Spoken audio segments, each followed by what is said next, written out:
Carta de Paulo aos Romanos, capítulo 1. Eu, Paulo, servo de Cristo Jesus, escrevo esta carta. Deus me chamou e me separou para ser seu apóstolo, a fim de que eu anuncie a boa notícia do Evangelho de Deus. Há muito tempo essa boa notícia foi prometida por Deus, por meio dos seus profetas, e escrita nas Escrituras Sagradas. Ela fala a respeito do Filho de Deus, o nosso Senhor Jesus Cristo, o qual, como ser humano, foi descendente do rei Davi. E, quanto à sua santidade divina, a sua ressurreição provou, com grande poder, que ele é o Filho de Deus.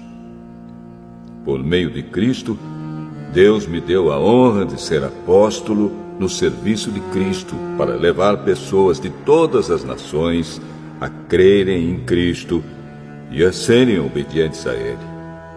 Entre essas pessoas estão vocês que moram em Roma, a quem Deus tem chamado para pertencerem a Jesus Cristo. Por isso, eu escrevo a todos vocês que estão em Roma, todos vocês a quem Deus ama e a quem tem chamado para serem o seu próprio povo. Que a graça e a paz de Deus, o nosso Pai, e do Senhor Jesus Cristo estejam com vocês.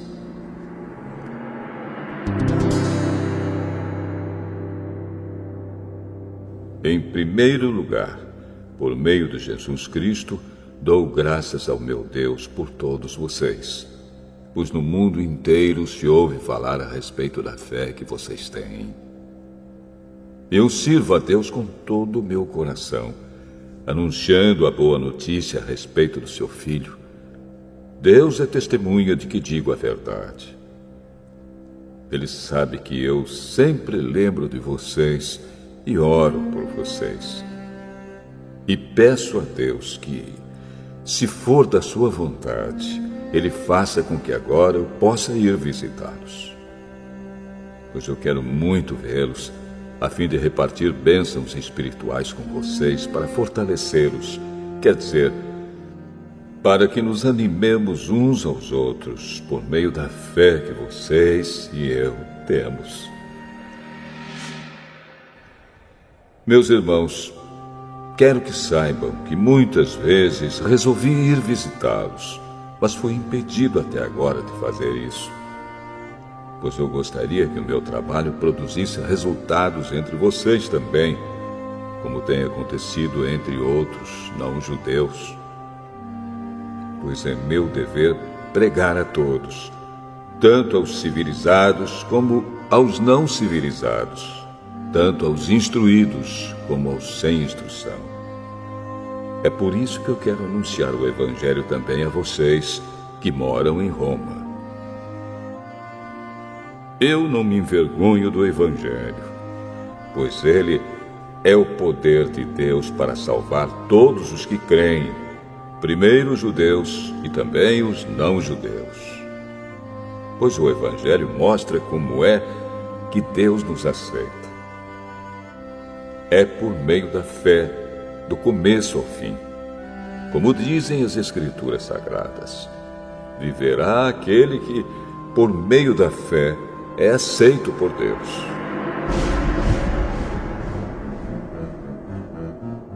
Do céu, Deus revela a sua ira contra todos os pecados e todas as maldades das pessoas que, por meio das suas más ações, não deixam que os outros conheçam a verdade a respeito de Deus. Deus castiga essas pessoas porque o que se pode conhecer a respeito de Deus está bem claro para elas, pois foi o próprio Deus que lhes mostrou isso. Desde que Deus criou o mundo, as suas qualidades invisíveis, isto é, o seu poder eterno e a sua natureza divina, têm sido vistas claramente. Os seres humanos podem ver tudo isso nas coisas que Deus tem feito. E, portanto, Eles não têm desculpa nenhuma. Eles sabem quem Deus é, mas não lhe dão a glória que ele merece e não lhe são agradecidos. Pelo contrário, os seus pensamentos se tornaram tolos e a sua mente vazia está coberta de escuridão. Eles dizem que são sábios, mas são tolos. Em vez de adorarem ao Deus imortal, adoram ídolos que se parecem com seres humanos, ou com pássaros, ou com animais de 4 patas, ou com animais que se arrastam pelo chão. Por isso Deus entregou os seres humanos aos desejos do coração deles, para fazerem coisas sujas e para terem relações vergonhosas uns com os outros. Eles trocam a verdade sobre Deus pela mentira e adoram e servem as coisas que Deus criou, em vez de adorarem e servirem o próprio Criador, que deve ser louvado para sempre. Amém. Por causa das coisas que essas pessoas fazem, Deus as entregou a paixões vergonhosas. Pois até as mulheres trocam as relações naturais pelas que são contra a natureza. E também os homens deixam as relações naturais com as mulheres e se queimam de paixão uns pelos outros.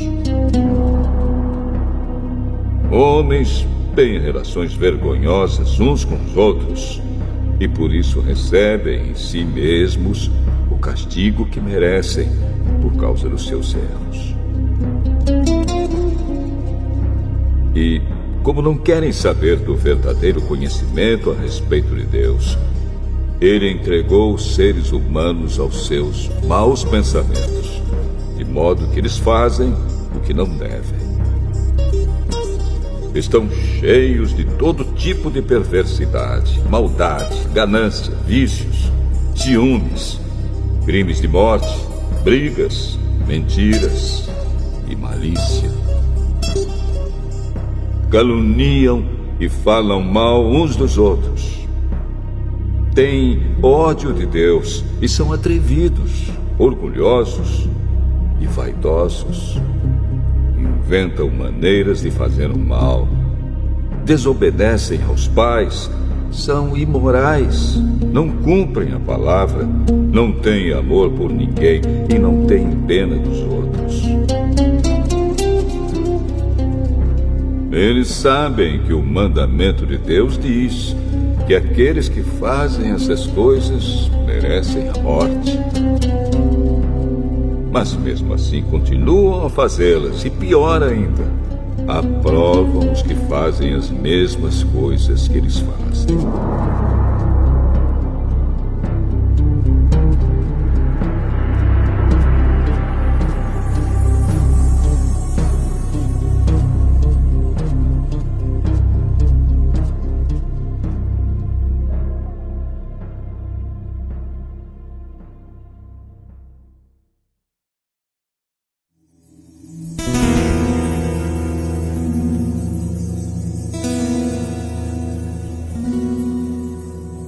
Romanos, capítulo 2. Meu amigo, não importa quem você seja, você não tem desculpa quando julga os outros. Pois, quando você julga os outros, mas faz as mesmas coisas que eles fazem, você está condenando a você mesmo.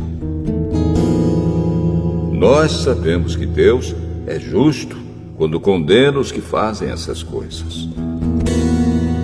Mas você, que faz as mesmas coisas que condena nos outros, será que você pensa que escapará do julgamento de Deus? Ou será que você despreza a grande bondade, a tolerância e a paciência de Deus? Você sabe muito bem que Ele é bom e que quer fazer com que você mude de vida. Mas o seu coração é duro e teimoso. Por isso você está aumentando ainda mais o castigo que vai sofrer no dia em que forem revelados a ira e os julgamentos justos de Deus. Pois ele recompensará cada um de acordo com o que fez. Deus dará a vida eterna às pessoas que perseveram em fazer o bem e buscam a glória, a honra e a vida imortal. Mas fará cair a sua ira e o seu castigo sobre os egoístas e sobre os que rejeitam o que é justo, a fim de seguir o que é mau. Haverá sofrimentos e aflições para todos os que fazem o mal. Primeiro para os judeus e também para os não-judeus. Mas Deus dará glória, honra e paz a todos os que fazem o bem, primeiro aos judeus e também aos não-judeus, pois ele trata a todos com igualdade. Todos aqueles que pecam sem conhecer a lei de Deus se perderão sem essa lei, mas todos aqueles que pecam conhecendo a lei serão julgados por ela. Porque as pessoas que Deus aceita não são aquelas que somente ouvem a lei, mas aquelas que fazem o que a lei manda.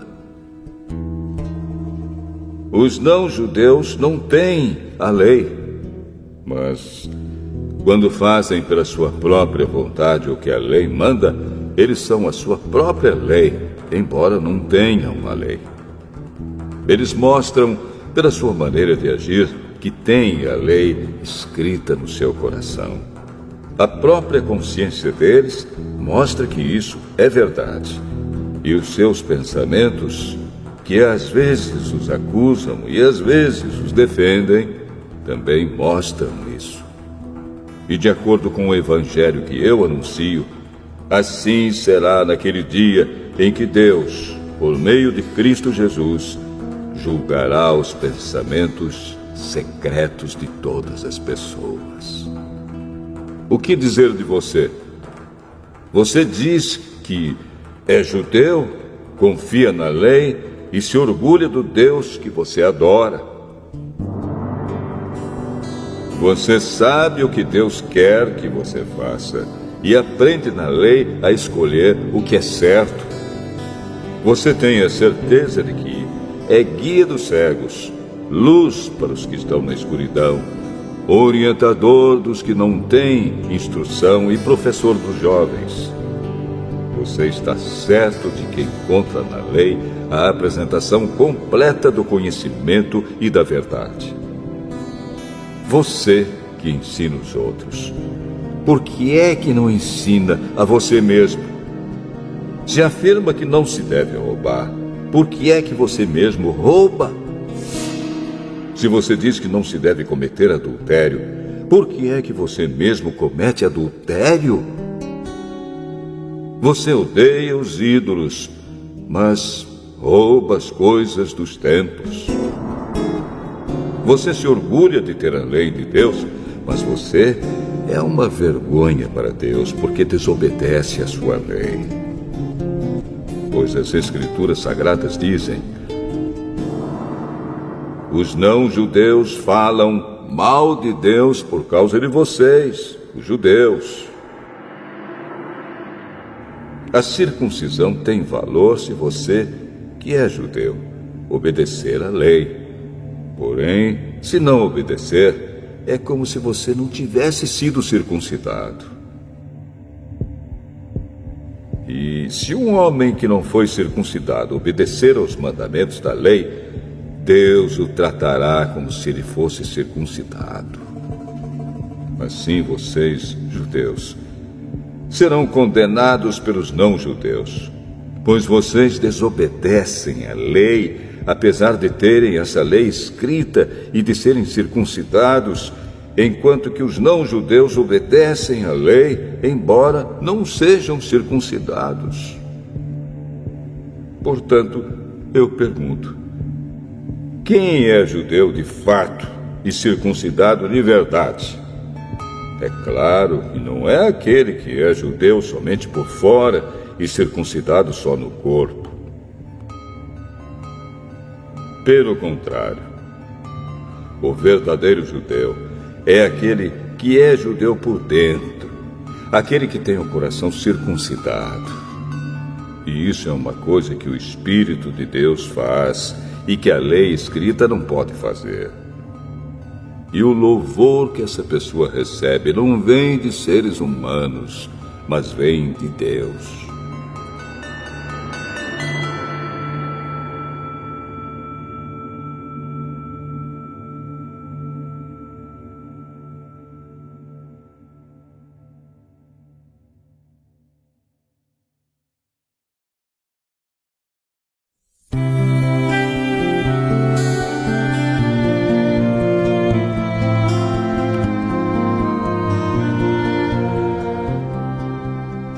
Romanos capítulo 3. Então, qual é a vantagem de ser judeu? Será que ser circuncidado tem algum valor?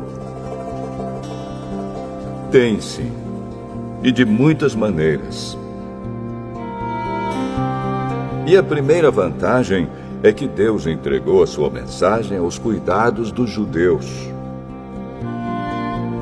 Mas, se alguns não foram fiéis, será que por isso Deus vai ser infiel? De modo nenhum. Que Deus continue a ser verdadeiro, mesmo que todas as pessoas sejam mentirosas, como dizem as Escrituras Sagradas a respeito dele. Que fique provado que tu tens razão quando falas e que sejas vencedor quando fores julgado.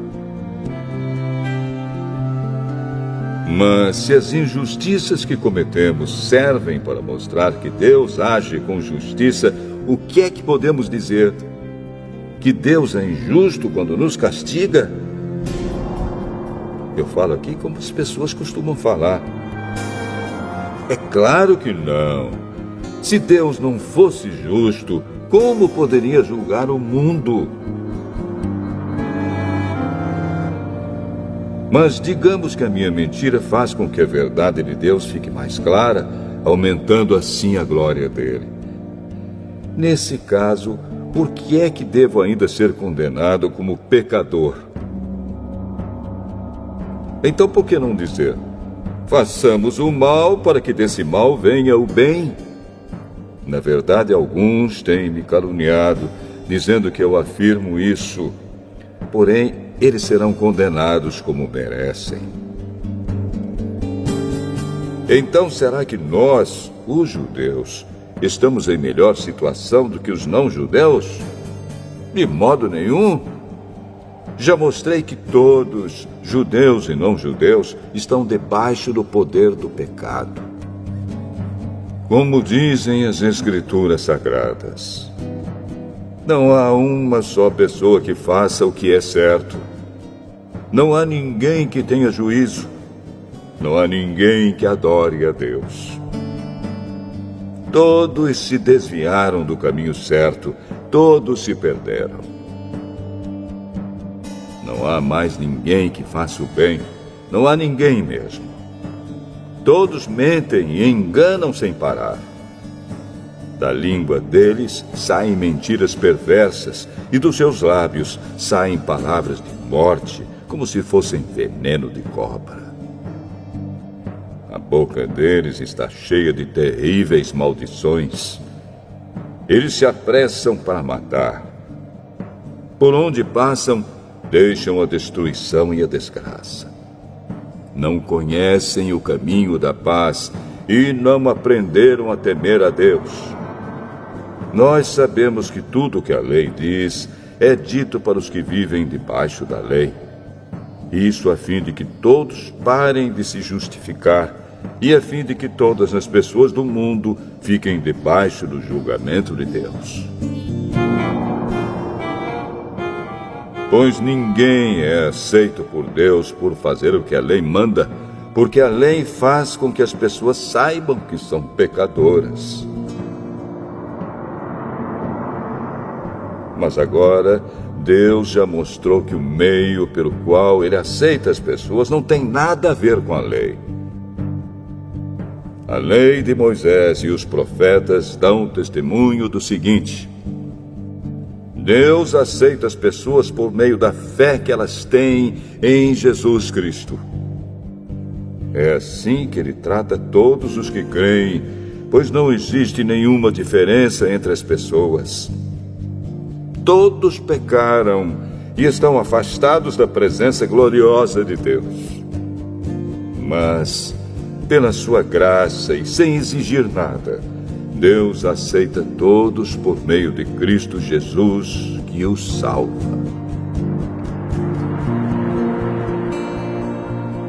Deus ofereceu Cristo como sacrifício para que, pela sua morte na cruz, Cristo se tornasse o meio das pessoas receberem o perdão dos seus pecados pela fé nele. Deus quis mostrar com isso que ele é justo. No passado, ele foi paciente e não castigou as pessoas por causa dos seus pecados. Mas agora, pelo sacrifício de Cristo, Deus mostra que é justo. Assim, ele é justo e aceita os que creem em Jesus. Será que temos motivo para ficarmos orgulhosos? De modo nenhum. E por que não? Será que é porque obedecemos à lei? Não, não é. É porque cremos em Cristo. Assim percebemos que a pessoa é aceita por Deus pela fé e não por fazer o que a lei manda. Ou será que Deus é somente Deus dos judeus? Será que não é também Deus dos não-judeus? Claro que é. Deus é um só e aceitará os judeus na base da sua fé e também aceitará os não-judeus por meio da fé que eles têm. Será que isso quer dizer que, por causa da fé, nós tratamos a lei como se ela não valesse nada? Não, de modo nenhum. Pelo contrário, afirmamos que a lei tem valor.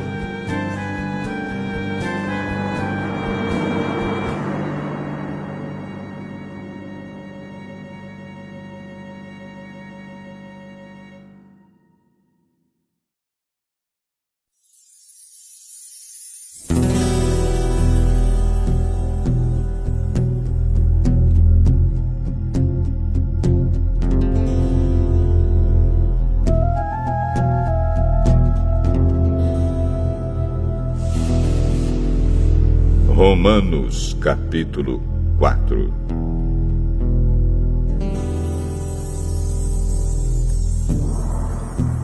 Então, o que é que podemos dizer de Abraão, o antepassado de nossa raça? O que foi que ele conseguiu? Se foi por causa das coisas que ele fez que Deus o aceitou, então ele teria motivo para se orgulhar, mas não para se orgulhar diante de Deus. Pois o que é que as Escrituras Sagradas dizem? Elas dizem: Abraão creu em Deus, e por isso Deus o aceitou.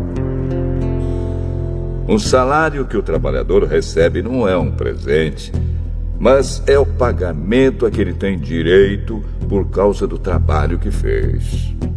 Porém, a pessoa que não põe a sua esperança nas coisas que faz, mas simplesmente crê em Deus, é a fé dessa pessoa que faz com que ela seja aceita por Deus, o Deus que trata o culpado como se ele fosse inocente.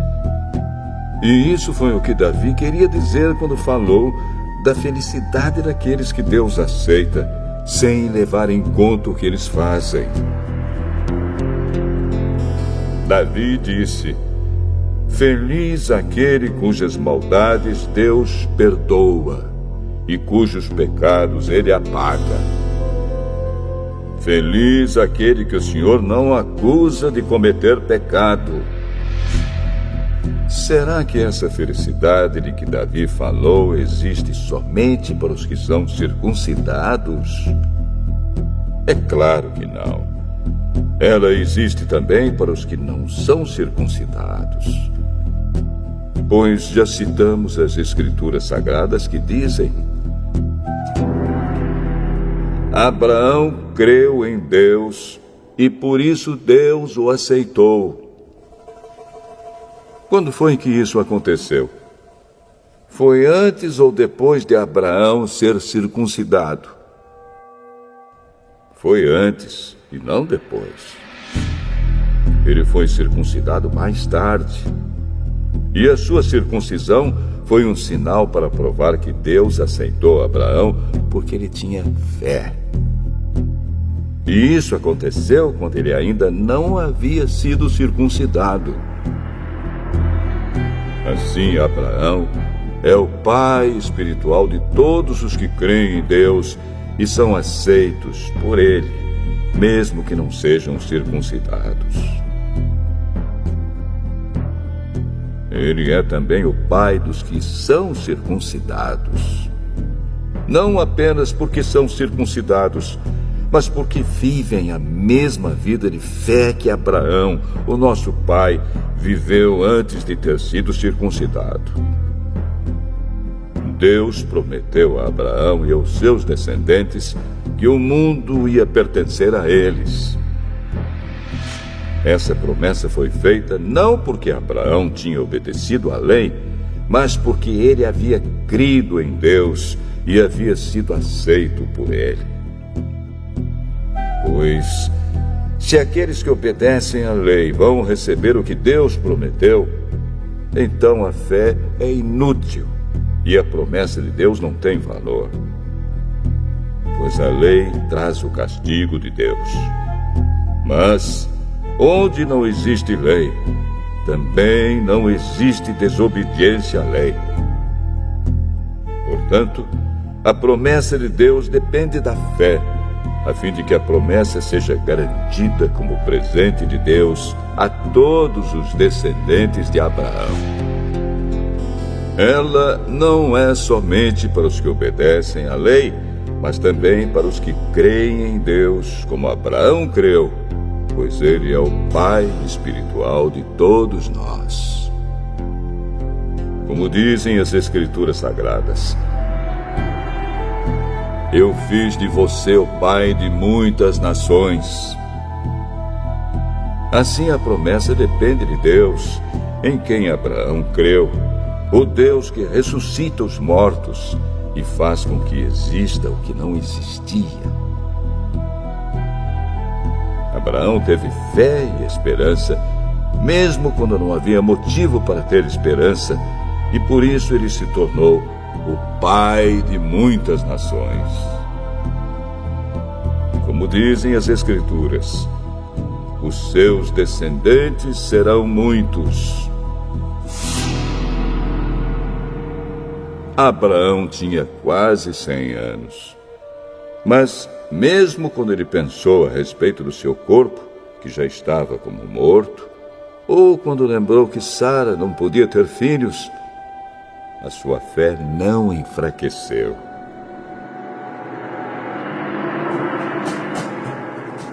Abraão não perdeu a fé, nem duvidou da promessa de Deus.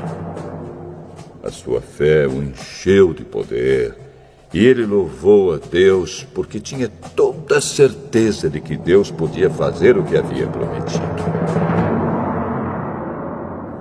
Por isso, Abraão, por meio da fé, foi aceito por Deus.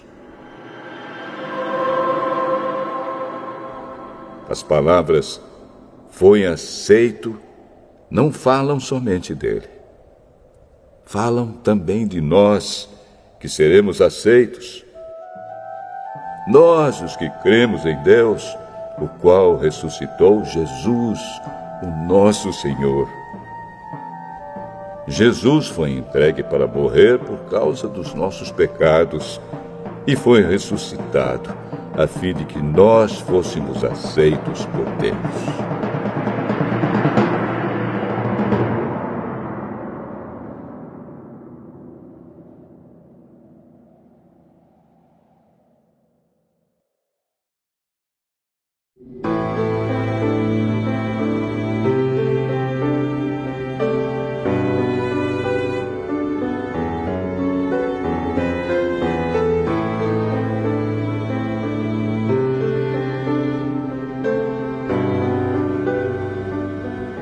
Romanos, capítulo 5.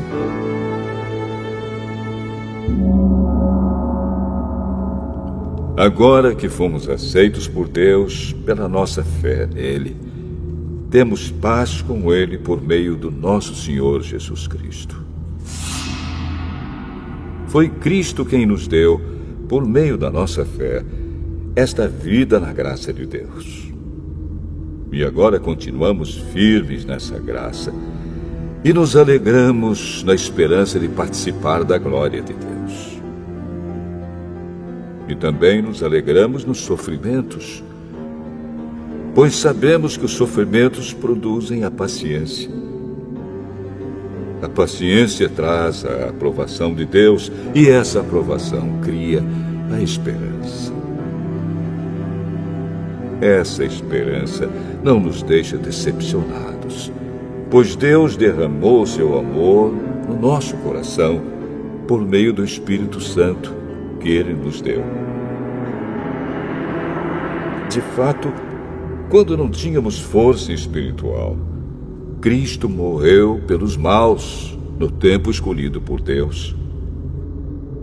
Dificilmente alguém aceitaria morrer por uma pessoa que obedece às leis. Pode ser que alguém tenha coragem para morrer por uma pessoa boa. Mas Deus nos mostrou o quanto nos ama. Cristo morreu por nós quando ainda vivíamos no pecado.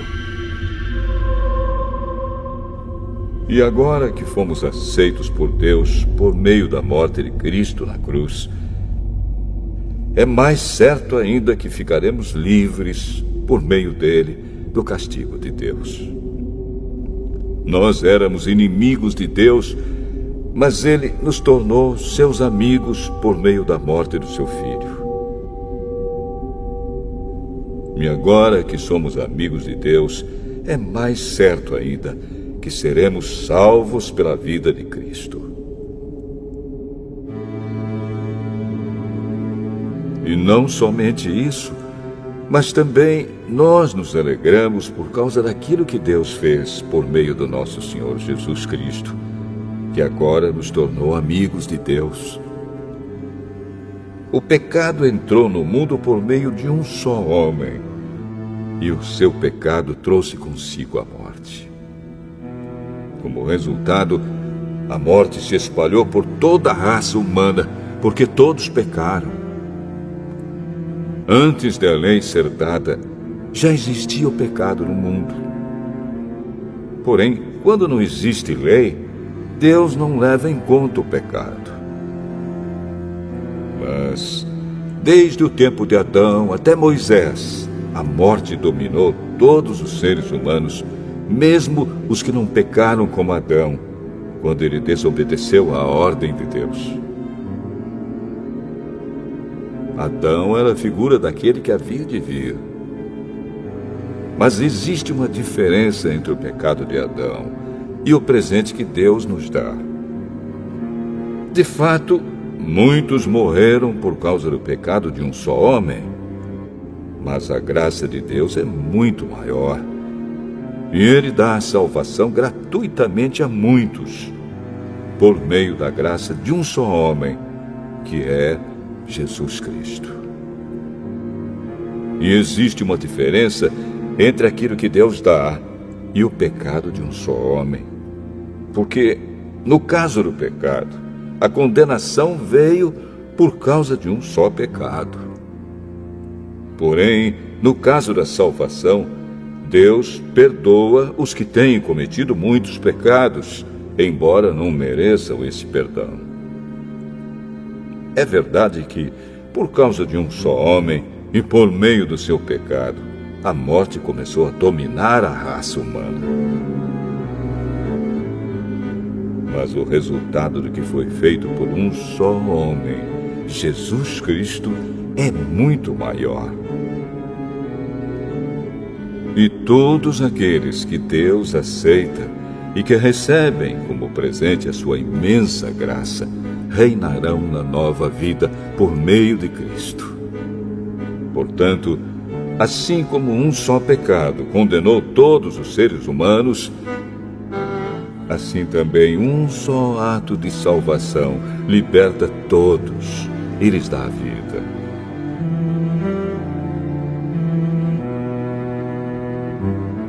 E assim como muitos seres humanos se tornaram pecadores por causa da desobediência de um só homem, assim também muitos serão aceitos por Deus por causa da obediência de um só homem.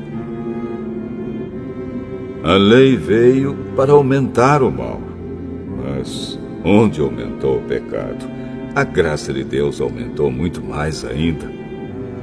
E isso aconteceu a fim de que, assim como o pecado dominou e trouxe a morte, assim também a graça de Deus, que o leva a aceitar as pessoas, dominasse e trouxesse a vida eterna. Essa vida é nossa por meio do nosso Senhor Jesus Cristo.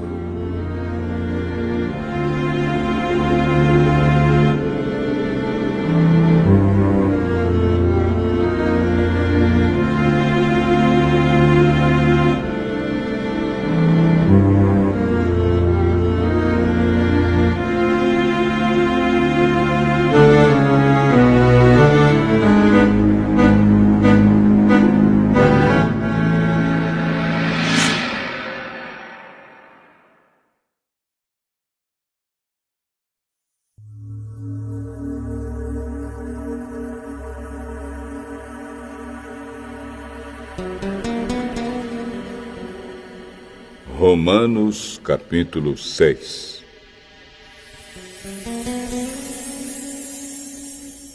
Portanto, o que vamos dizer? Será que devemos continuar vivendo no pecado para que a graça de Deus aumente ainda mais? É claro que não. Nós já morremos para o pecado. Então, como podemos continuar vivendo nele? Com certeza vocês sabem que, quando fomos batizados para ficarmos unidos com Cristo Jesus, fomos batizados para ficarmos unidos também com a sua morte. Assim, quando fomos batizados, fomos sepultados com ele por termos morrido junto com ele. E isso para que, assim como Cristo foi ressuscitado pelo poder glorioso do Pai, assim também nós vivamos uma vida nova. Pois, se fomos unidos com Ele por uma morte igual à dele, assim também seremos unidos com Ele por uma ressurreição igual à dele. Pois sabemos que a nossa velha natureza pecadora já foi morta com Cristo na cruz, a fim de que o nosso eu pecador fosse morto, e assim não sejamos mais escravos do pecado. Pois quem morre fica livre do poder do pecado. Se já morremos com Cristo, cremos que também viveremos com Ele. Sabemos que Cristo foi ressuscitado e nunca mais morrerá, pois a morte não tem mais poder sobre ele. A sua morte foi uma morte para o pecado, e valeu de uma vez por todas. E a vida que ele vive agora é uma vida para Deus. Assim também vocês devem se considerar mortos para o pecado, mas, por estarem unidos com Cristo Jesus, devem se considerar vivos para Deus. Portanto, não deixem que o pecado domine o corpo mortal de vocês e faça com que vocês obedeçam aos desejos pecaminosos da natureza humana. E também não entreguem nenhuma parte do corpo de vocês ao pecado, para que ele a use a fim de fazer o que é mal. Pelo contrário, como pessoas que foram trazidas da morte para a vida, entreguem-se completamente a Deus, para que ele use vocês a fim de fazerem o que é direito.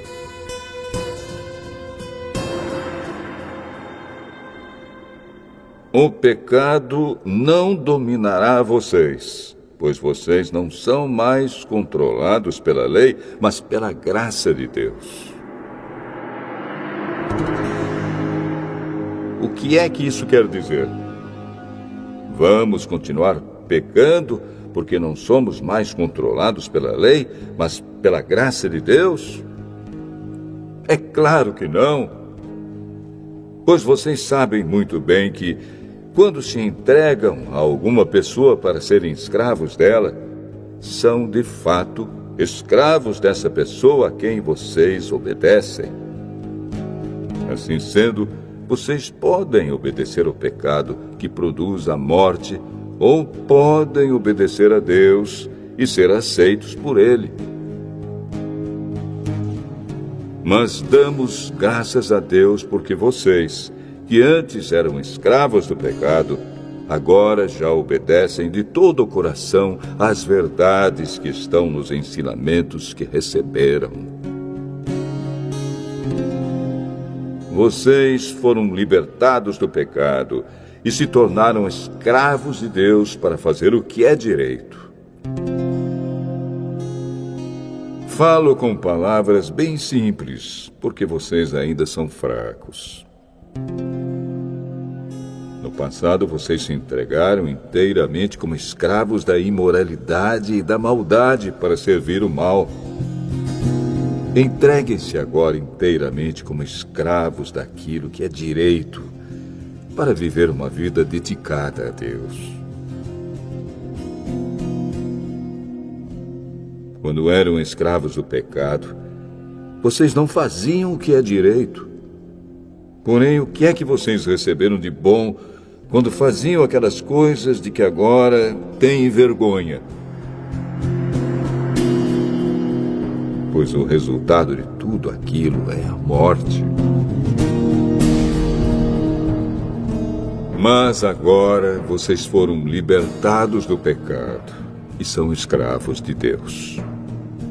Com isso, vocês ganham uma vida completamente dedicada a Ele.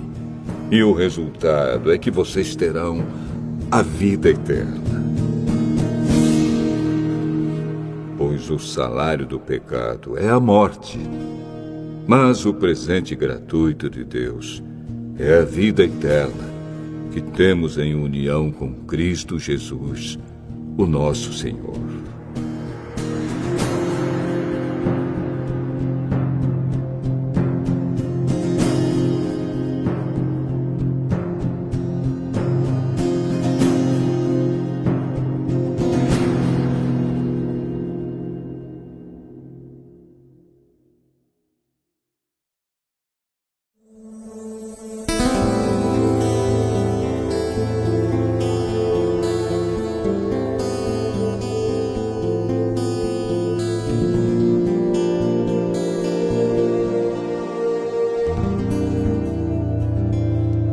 Romanos, capítulo 7. Meus irmãos, vocês todos podem compreender muito bem o que vou dizer. Vocês conhecem as leis e sabem que elas só têm poder sobre uma pessoa enquanto essa pessoa está viva.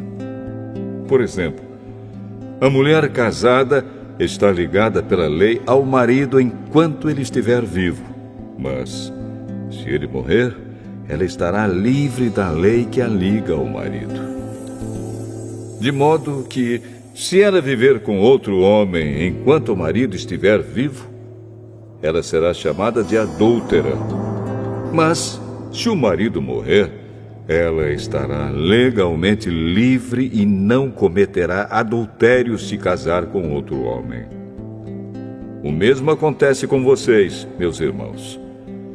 Do ponto de vista da lei, vocês também já morreram, pois são parte do corpo de Cristo. E agora pertencem a Ele, que foi ressuscitado para que nós possamos viver uma vida útil no serviço de Deus. Pois, quando vivíamos de acordo com a nossa natureza humana, os maus desejos despertados pela lei agiam em todo o nosso ser e nos levavam para a morte. Porém, agora estamos livres da lei porque já morremos para aquilo que nos mantinha prisioneiros. Por isso somos livres para servir a Deus, não da maneira antiga, obedecendo à lei escrita, mas da maneira nova, obedecendo ao Espírito de Deus. O que vamos dizer então? Que a própria lei é pecado? É claro que não. Mas foi a lei que me fez saber o que é pecado. Pois eu não saberia o que é a cobiça se a lei não tivesse dito: não cobice. Porém, o pecado se aproveitou dessa lei para despertar em mim todo tipo de cobiça. Porque, se não existe a lei, o pecado é uma coisa morta. Pois houve um tempo em que eu não conhecia a lei e estava vivo. Mas, quando fiquei conhecendo o mandamento, o pecado começou a viver e eu morri. E o próprio mandamento que me devia trazer a vida me trouxe a morte. Porque o pecado, aproveitando a oportunidade dada pelo mandamento, me enganou. E por meio do mandamento, me matou. Assim a lei vem de Deus. E o mandamento também vem de Deus. Diz o que é certo e é bom. Então será que o que é bom me levou à morte? É claro que não. Foi o pecado que fez isso. Pois o pecado, usando o que é bom, me trouxe a morte para que ficasse bem claro aquilo que o pecado realmente é. E assim, por meio do mandamento, o pecado se mostrou mais terrível ainda. Sabemos que a lei é divina, mas eu sou humano e fraco e fui vendido ao pecado para ser seu escravo. Eu não entendo o que faço, pois não faço o que gostaria de fazer. Pelo contrário, faço justamente aquilo que odeio. Se faço o que não quero, isso prova que reconheço que a lei diz o que é certo. E isso mostra que, de fato, já não sou eu quem faz isso, mas o pecado que vive em mim é que faz. Pois eu sei que aquilo que é bom não vive em mim, isto é, na minha natureza humana, porque, mesmo tendo dentro de mim a vontade de fazer o bem, eu não consigo fazê-lo. Pois não faço o bem que quero, mas justamente o mal que não quero fazer é que eu faço. Mas, se faço o que não quero, já não sou eu quem faz isso, mas o pecado que vive em mim é que faz. Assim eu sei que o que acontece comigo é isto. Quando quero fazer o que é bom, só consigo fazer o que é mal. Dentro de mim, eu sei que gosto da lei de Deus. Mas vejo uma lei diferente agindo naquilo que faço. Uma lei que luta contra aquela que a minha mente aprova. Ela me torna prisioneiro da lei do pecado que age no meu corpo. Como sou infeliz! Quem me livrará deste corpo que me leva para a morte? Que Deus seja louvado, pois Ele fará isso por meio do nosso Senhor Jesus Cristo. Portanto, esta é a minha situação. No meu pensamento, eu sirvo a lei de Deus, mas na prática, sirvo a lei do pecado.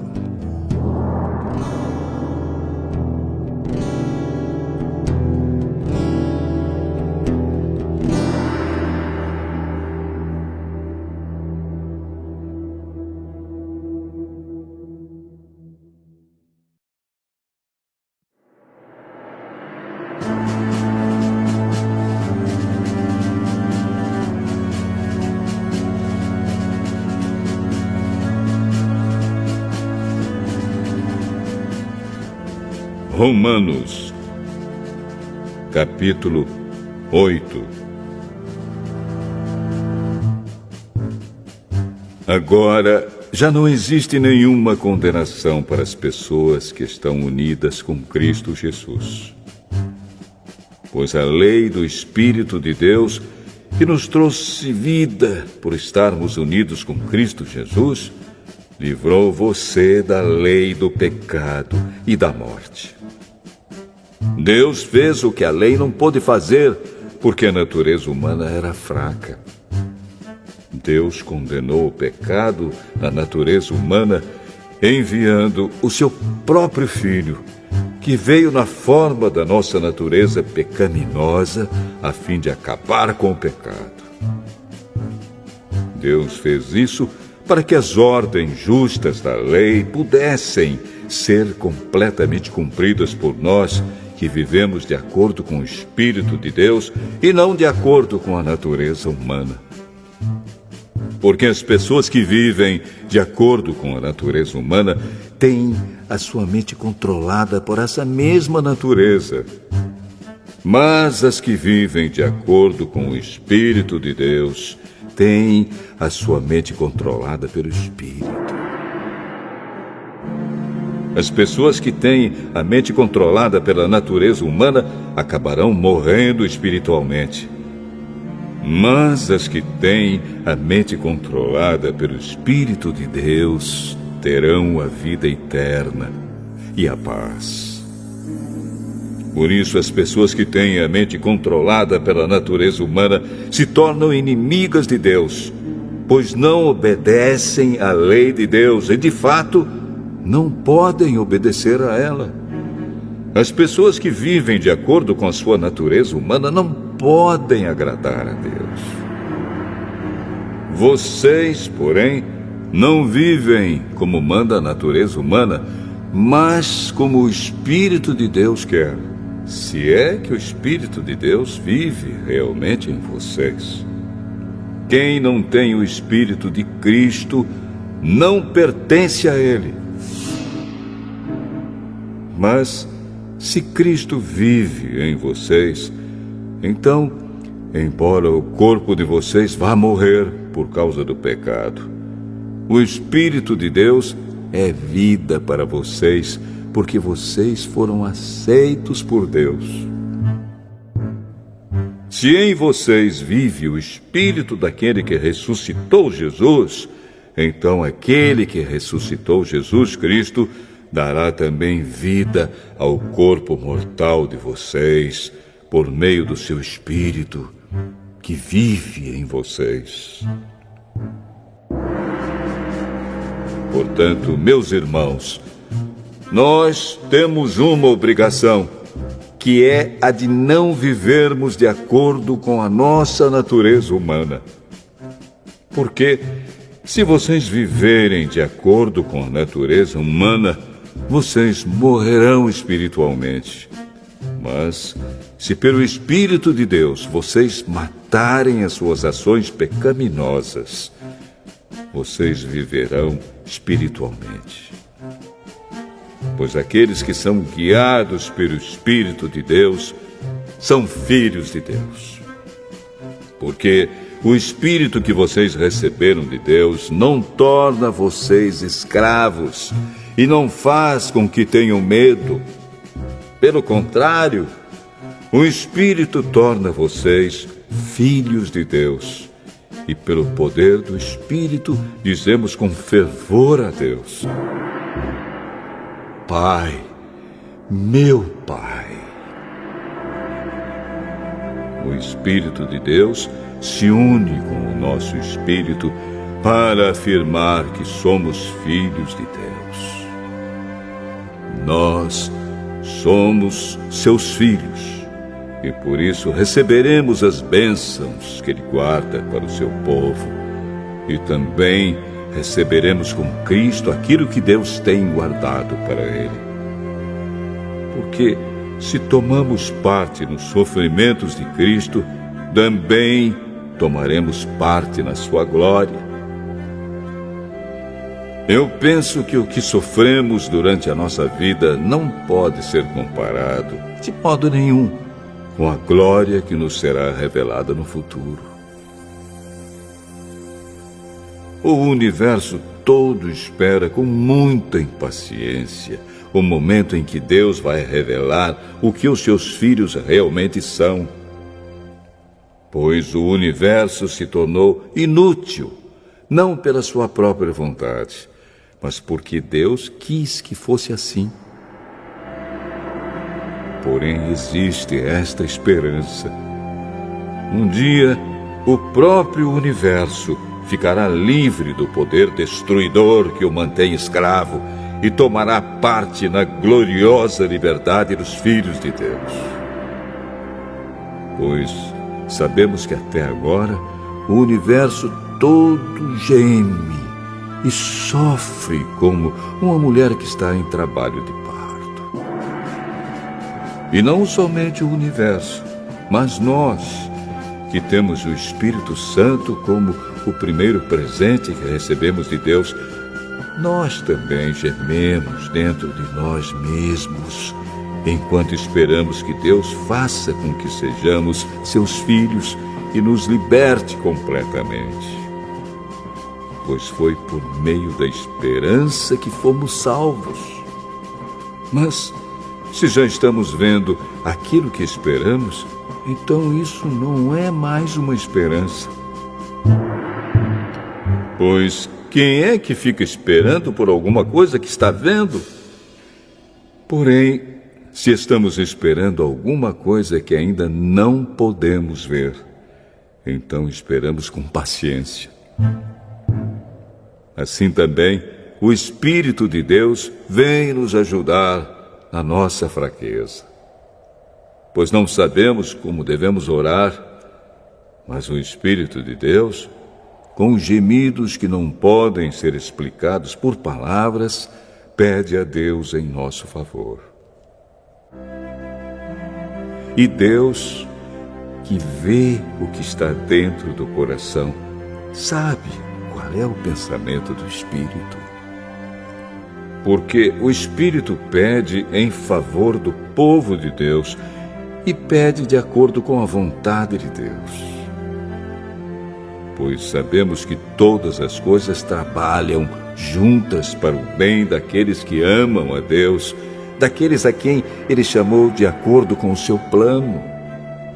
Porque aqueles que já tinham sido escolhidos por Deus, Ele também separou a fim de se tornarem parecidos com seu Filho.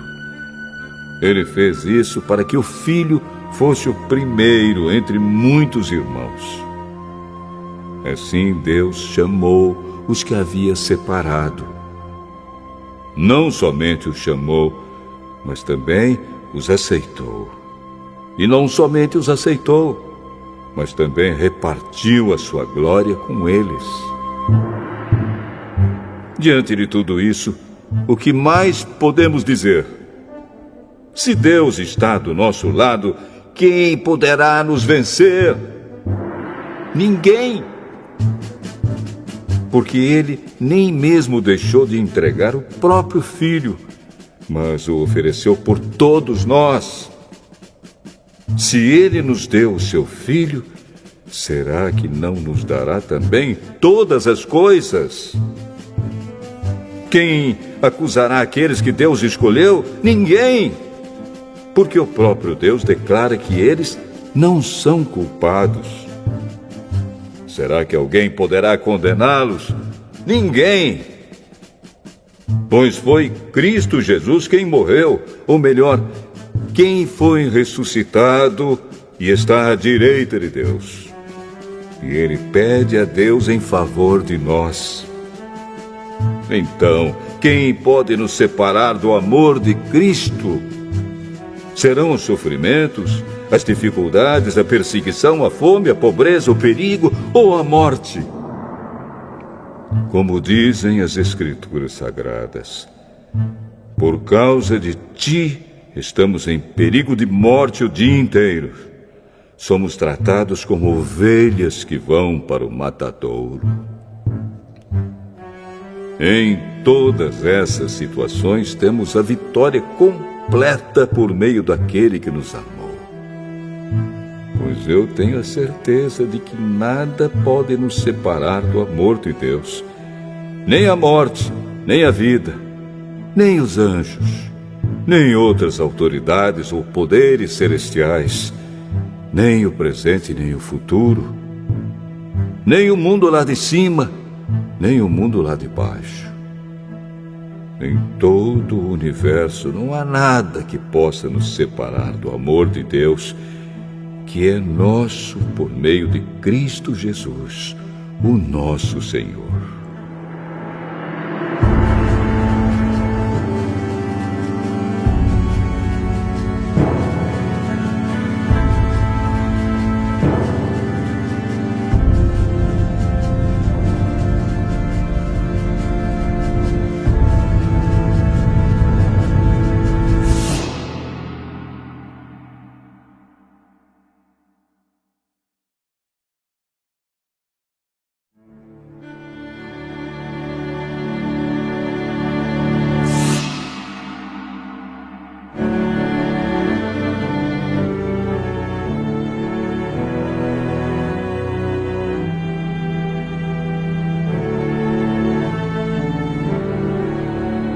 Romanos, capítulo 9. O que eu digo é verdade. Sou de Cristo e não minto. Pois a minha consciência, que é controlada pelo Espírito Santo, também me afirma que não estou mentindo. Sinto uma grande tristeza e uma dor sem fim no coração por causa do meu povo, que é a minha raça e meu sangue. Para o bem desse povo, eu mesmo poderia desejar receber a maldição de Deus e ficar separado de Cristo. Eles são um povo escolhido por Deus. Ele os tornou seus filhos e repartiu a sua glória com eles. Deus fez suas alianças com eles e lhes deu a lei, a verdadeira maneira de adorar e as promessas. Eles são descendentes dos patriarcas. E como ser humano, Cristo pertence à raça deles. Que Cristo, que é o Deus que governa todos, seja louvado para sempre. Amém. Eu não estou dizendo que a promessa de Deus tenha falhado. De fato, nem todos os israelitas fazem parte do povo de Deus. Nem todos os descendentes de Abraão são filhos de Deus. Pois Deus disse a Abraão: por meio de Isaque é que você terá os descendentes que eu lhe prometi.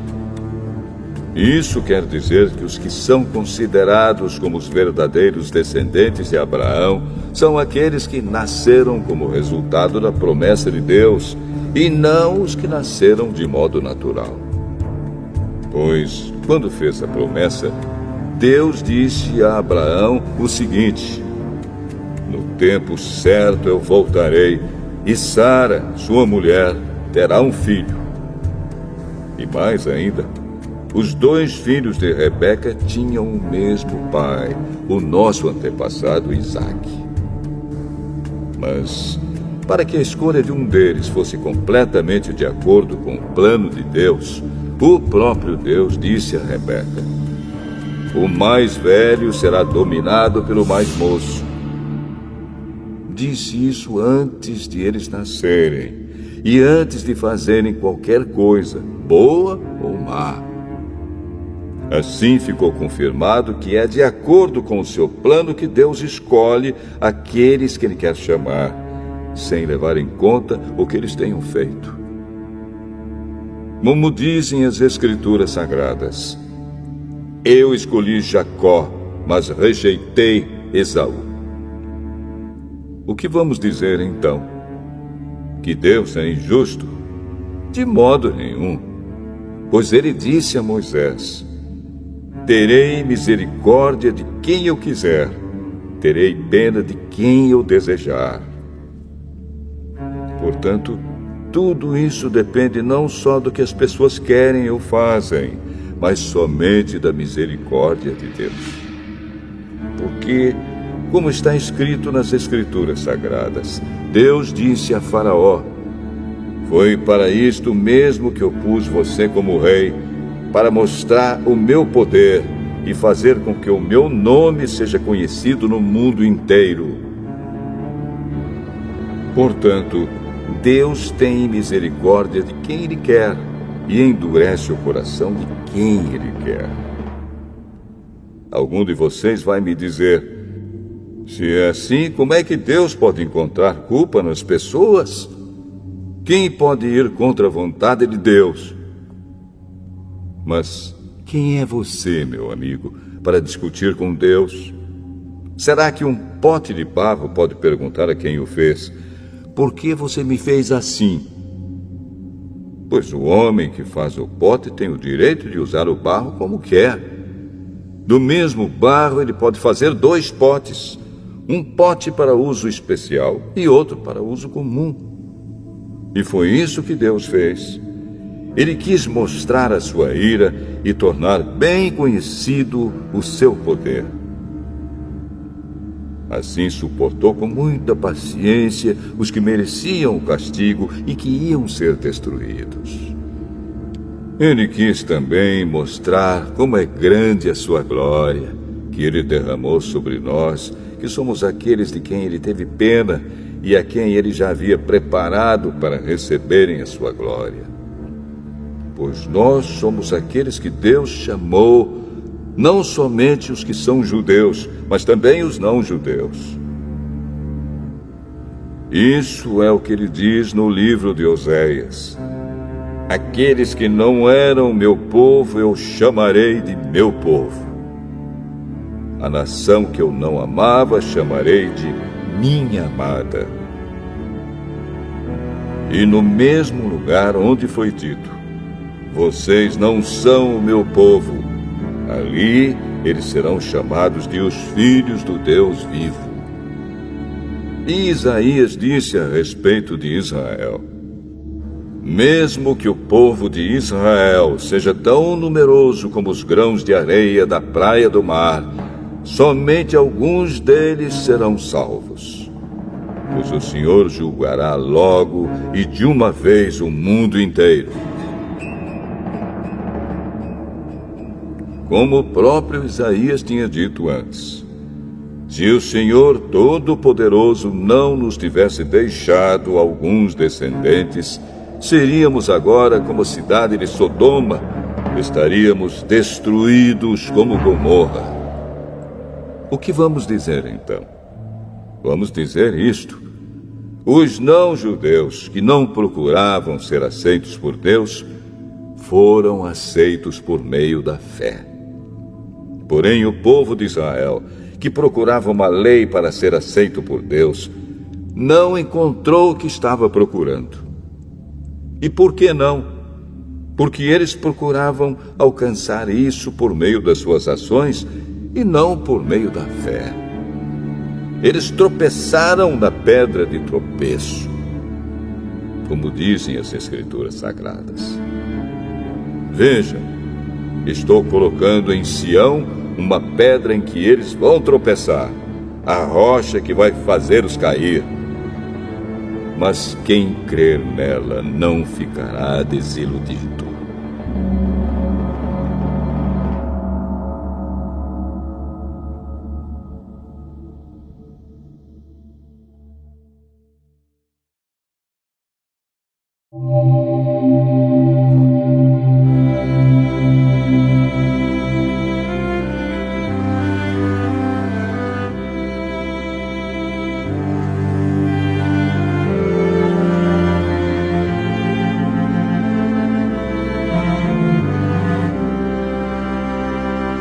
Romanos, capítulo 10.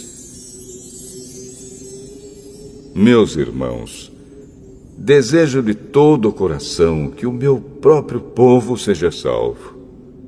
E peço a Deus em favor deles, porque eu sou testemunha de que eles são muito dedicados a Deus. Mas a dedicação deles não está baseada no verdadeiro conhecimento, pois eles não conhecem a maneira como Deus aceita as pessoas e assim têm procurado conseguir isso da sua própria maneira.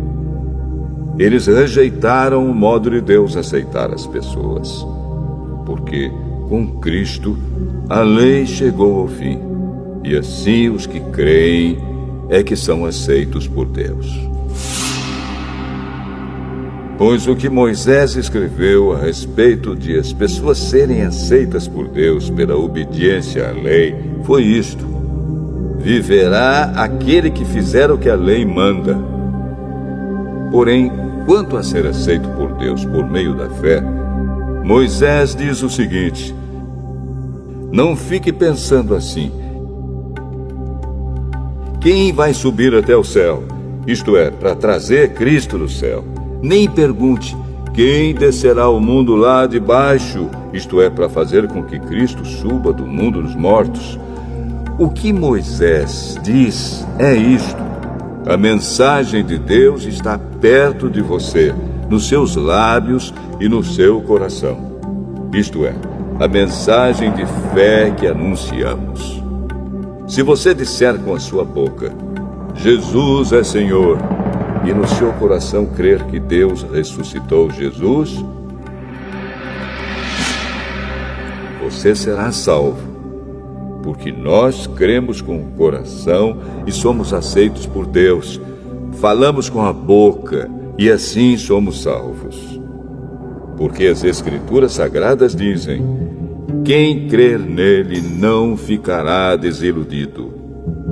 Isso vale para todos, pois não existe nenhuma diferença entre judeus e não-judeus.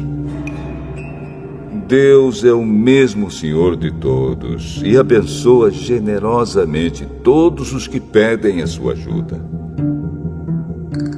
Como dizem as Escrituras Sagradas, todos os que pedirem a ajuda do Senhor serão salvos.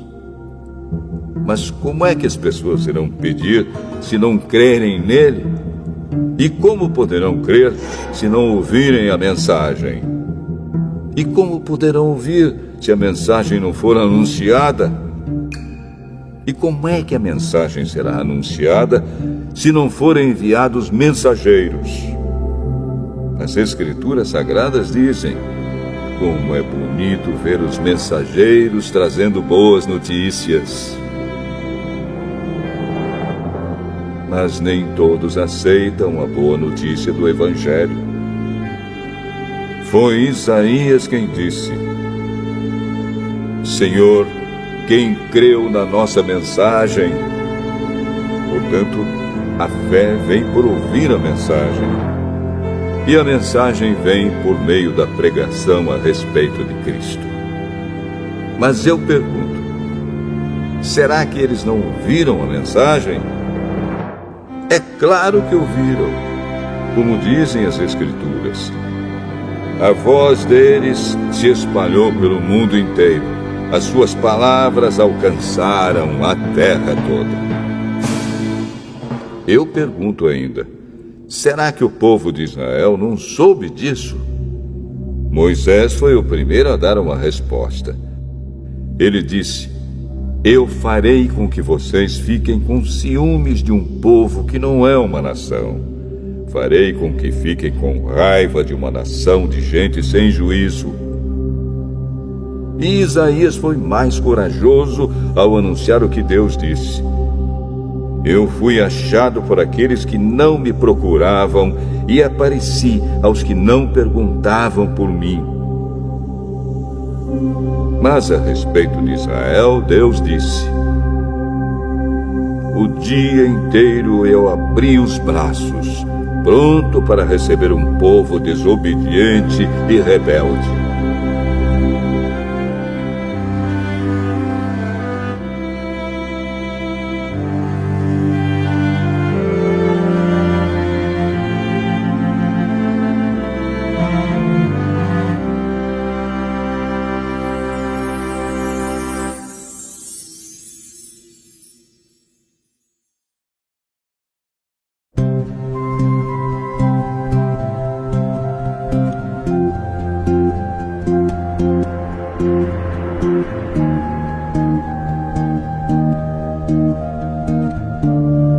Romanos, capítulo 11. Então eu pergunto, será que Deus rejeitou o seu próprio povo? É claro que não. Eu mesmo sou um israelita, descendente de Abraão e membro da tribo de Benjamim.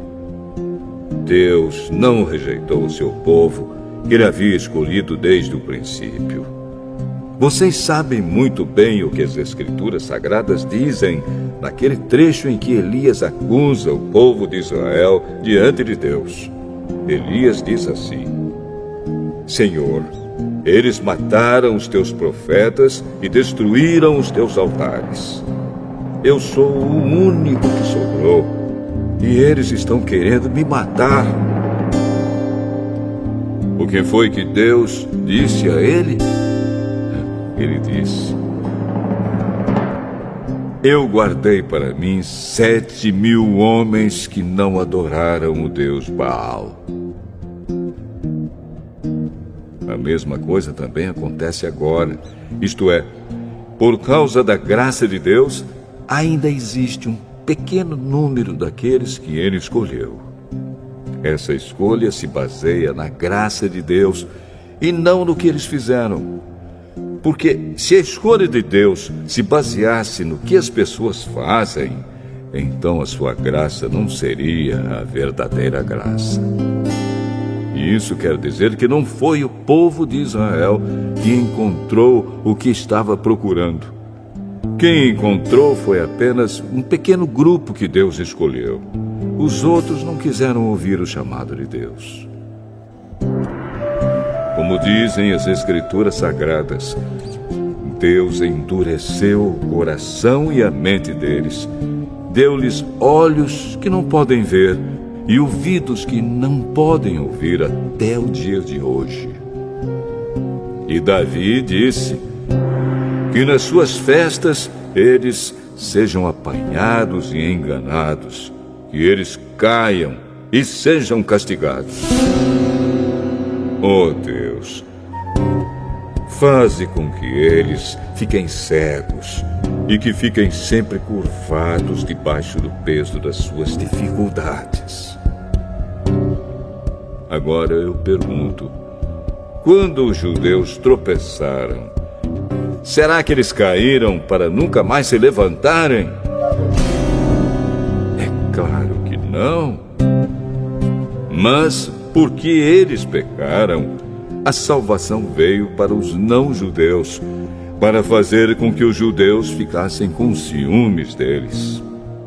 O pecado dos judeus trouxe grandes bênçãos para o mundo, e a sua pobreza espiritual trouxe ricas bênçãos para os não-judeus.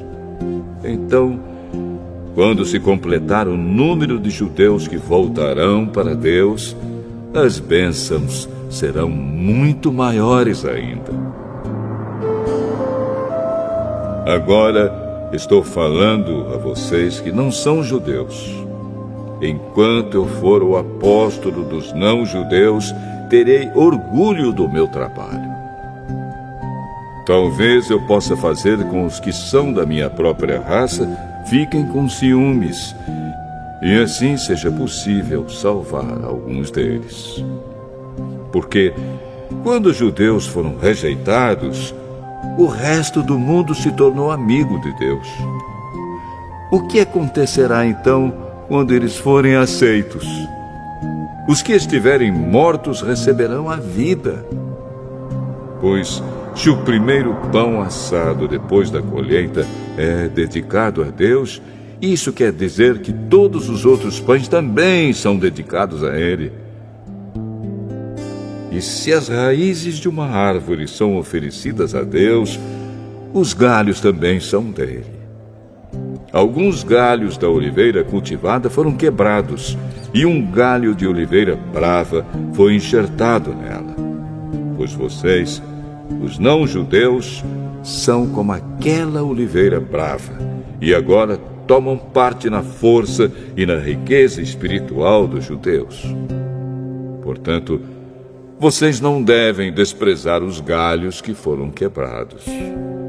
Como é que vocês podem estar orgulhosos? Vocês são somente galhos. Não são vocês que sustentam a raiz. É a raiz que sustenta vocês. Porém, vocês dirão: sim, mas os galhos foram quebrados a fim de darem lugar para nós. Isso é verdade. Mas lembrem que eles foram quebrados porque não creram. No entanto, vocês continuam na oliveira porque creem. E não tenham orgulho disso. Pelo contrário, tenham medo. Se Deus não deixou de castigar os judeus, que são como galhos naturais, vocês acham que Ele vai deixar de castigar vocês? Vejam como Deus é bom e também é duro. Ele é duro para os que caíram e bom para vocês, se continuarem sempre confiando na bondade dele. Senão, vocês também serão cortados. E se os judeus abandonarem a sua descrença, serão enxertados na oliveira cultivada, pois Deus pode enxertá-los de novo. Vocês, os não-judeus, são como aquele galho de oliveira brava que foi cortado e enxertado contra a natureza na oliveira cultivada. Os judeus são como essa oliveira cultivada. Portanto, para Deus será muito mais fácil enxertar de novo na própria árvore deles esses galhos quebrados. Meus irmãos, quero que vocês conheçam uma verdade secreta para que não pensem que são muito sábios. A verdade é esta: a teimosia do povo de Israel não durará para sempre, mas somente até que o número completo de não-judeus venha para Deus. É assim que todo o povo de Israel será salvo. Como dizem as Escrituras Sagradas, o Redentor virá de Sião e tirará toda a maldade dos descendentes de Jacó. Eu, o Senhor, farei esta aliança com eles quando tirar os seus pecados. Os judeus rejeitaram o Evangelho e por isso são inimigos de Deus, para o bem de vocês, os não-judeus. Mas, pela escolha de Deus, eles são amigos dele, por causa dos patriarcas. Porque Deus não muda de ideia a respeito de quem ele escolhe e abençoa. Mas, no passado, vocês que não são judeus, desobedeceram a Deus. Porém, agora, vocês receberam a misericórdia de Deus por causa da desobediência dos judeus. Assim, por causa da misericórdia que vocês receberam, os judeus agora desobedecem a Deus, para que eles também possam receber agora a misericórdia dele. Pois Deus fez com que todos se tornassem prisioneiros da desobediência, a fim de mostrar misericórdia a todos. Como são grandes as riquezas de Deus! Como são profundos o seu conhecimento e a sua sabedoria! Quem pode explicar as suas decisões? Quem pode entender os seus planos? Como dizem as Escrituras Sagradas, quem pode conhecer a mente do Senhor? Quem é capaz de lhe dar conselhos? Quem já deu alguma coisa a Deus para receber dele algum pagamento? Pois todas as coisas foram criadas por ele, e tudo existe por meio dele e para ele. Glória a Deus para sempre. Amém.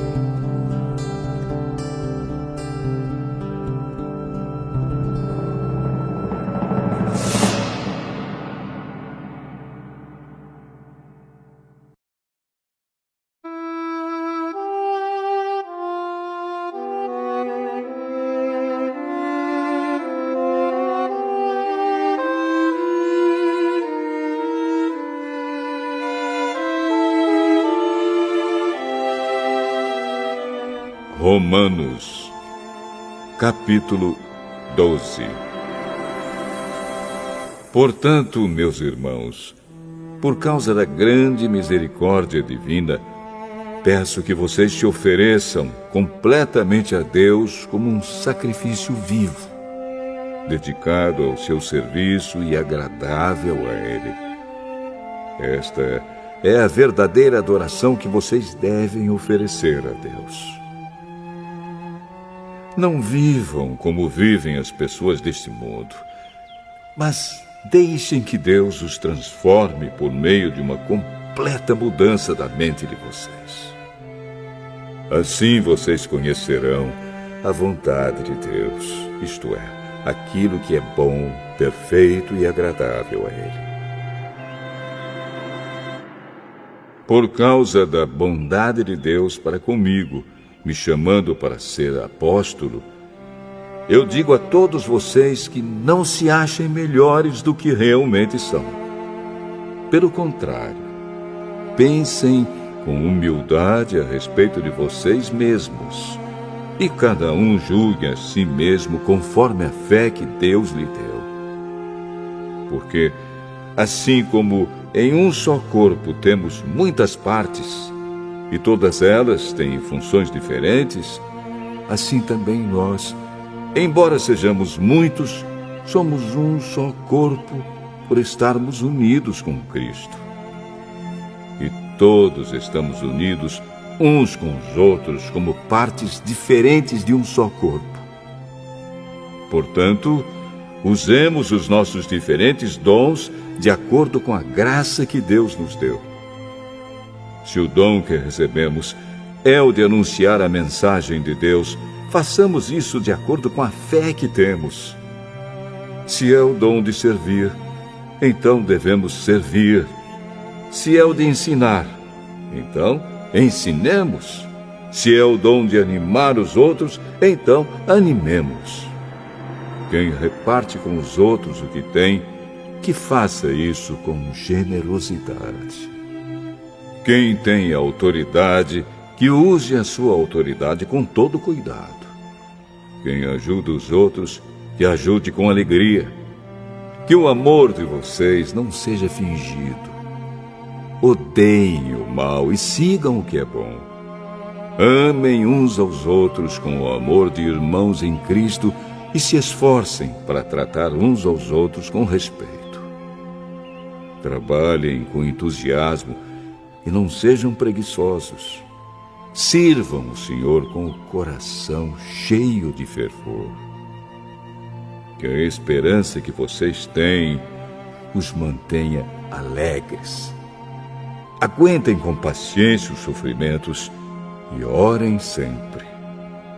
Repartam com os irmãos necessitados o que vocês têm e recebam os estrangeiros nas suas casas. Peçam que Deus abençoe os que perseguem vocês. Sim, peçam que Ele abençoe e não que amaldiçoe. Alegrem-se com os que se alegram e chorem com os que choram. Tenham por todos o mesmo cuidado. Não sejam orgulhosos, mas aceitem serviços humildes. Que nenhum de vocês fique pensando que é sábio. Não paguem a ninguém o mal com o mal. Procurem agir de tal maneira que vocês recebam a aprovação dos outros.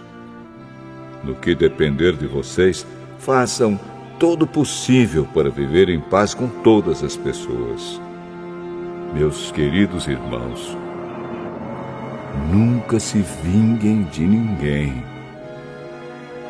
Pelo contrário, deixem que seja Deus quem dê o castigo, pois as Escrituras Sagradas dizem: eu me vingarei, eu acertarei contas com eles, diz o Senhor.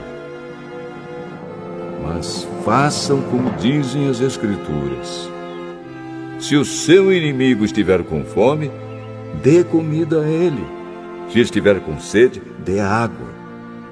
Porque assim você o fará queimar de remorso e vergonha. Não deixem que o mal vença vocês, mas vençam o mal com o bem.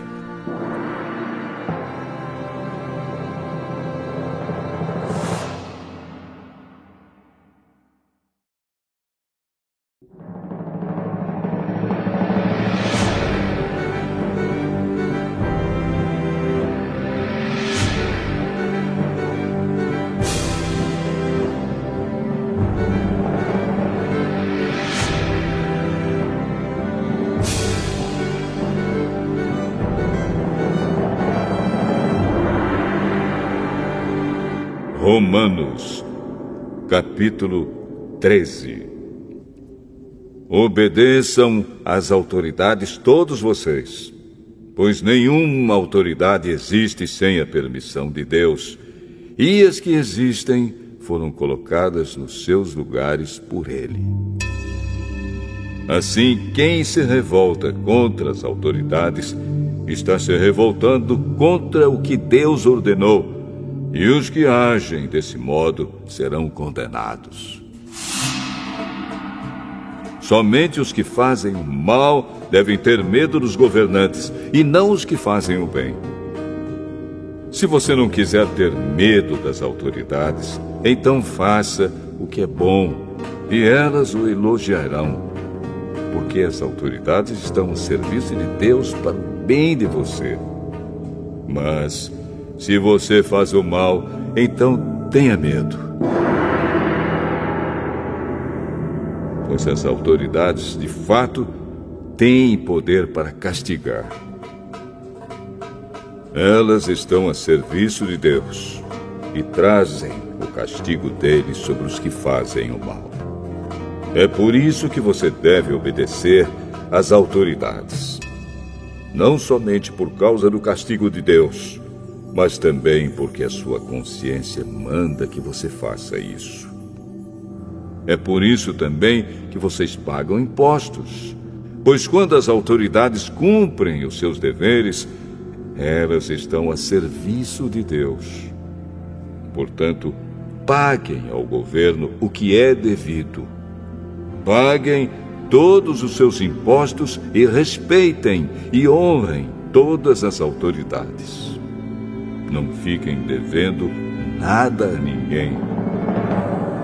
A única dívida que vocês devem ter é a de amar uns aos outros.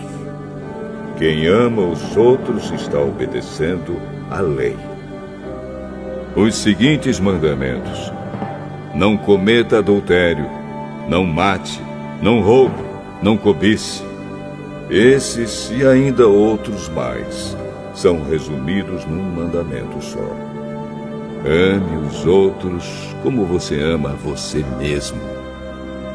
Quem ama os outros não faz mal a eles. Portanto, amar é obedecer a toda a lei.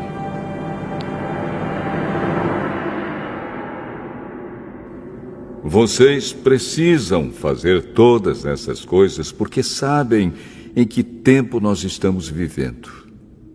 Chegou a hora de vocês acordarem, pois o momento de sermos salvos está mais perto agora do que quando começamos a crer. A noite está terminando e o dia vem chegando.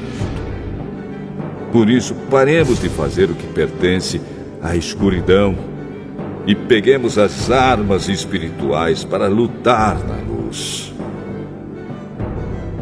Vivamos decentemente, como pessoas que vivem na luz do dia.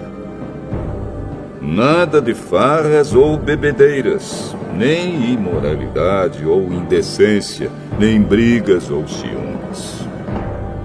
Mas tenham as qualidades que o Senhor Jesus Cristo tem e não procurem satisfazer os maus desejos da natureza humana de vocês.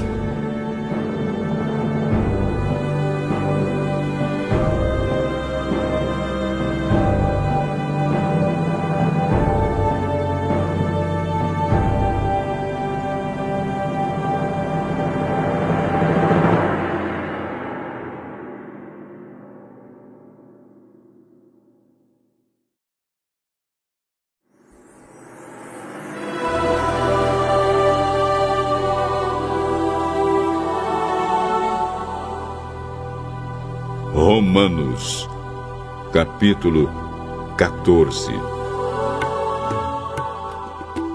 Aceitem entre vocês quem é fraco na fé, sem criticar as opiniões dessa pessoa.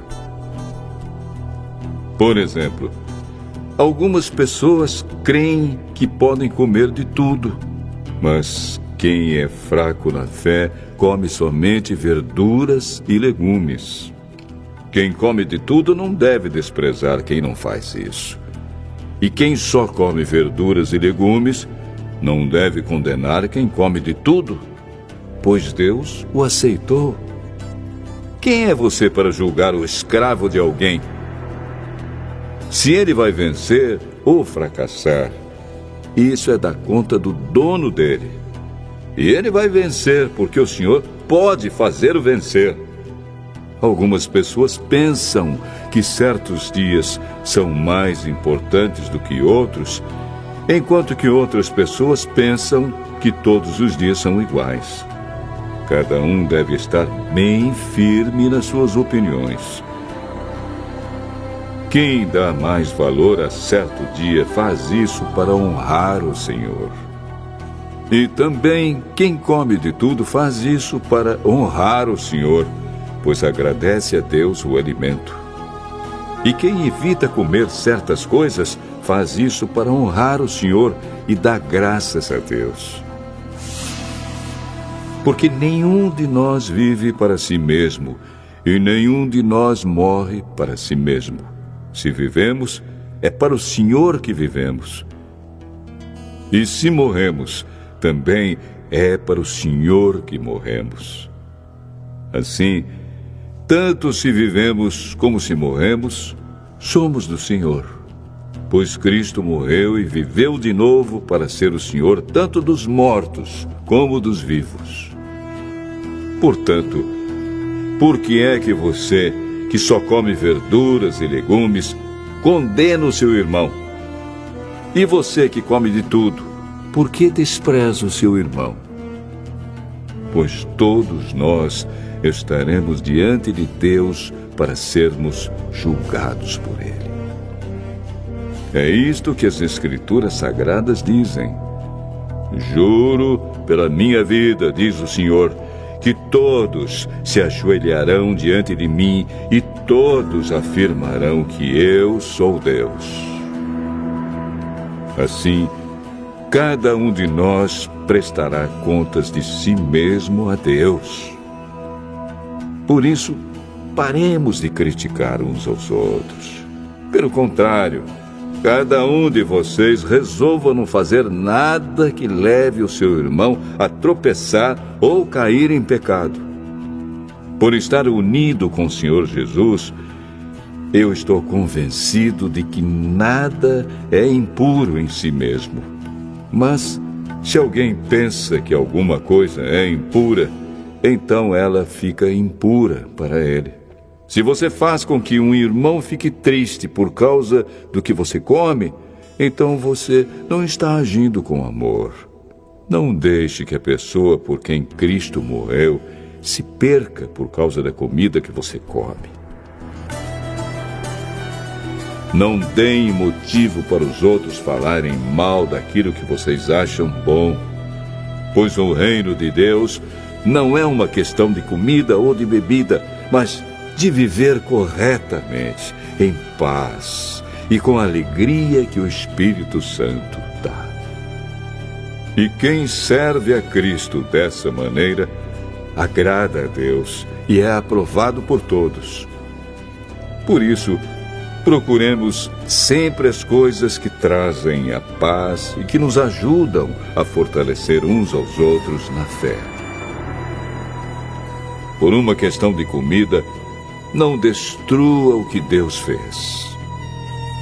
Todos os alimentos podem ser comidos, mas é errado comer alguma coisa quando isso faz com que outra pessoa caia em pecado. O que está certo é não comer carne, não beber vinho, nem fazer qualquer outra coisa que leve um irmão a cair em pecado. Mas guarde entre você mesmo e Deus o que você crê a respeito desse assunto. Feliz a pessoa que não é condenada pela consciência quando faz o que acha que deve fazer. Mas quem tem dúvidas a respeito do que come é condenado por Deus quando come, pois aquilo que ele faz não se baseia na fé. E o que não se baseia na fé é pecado.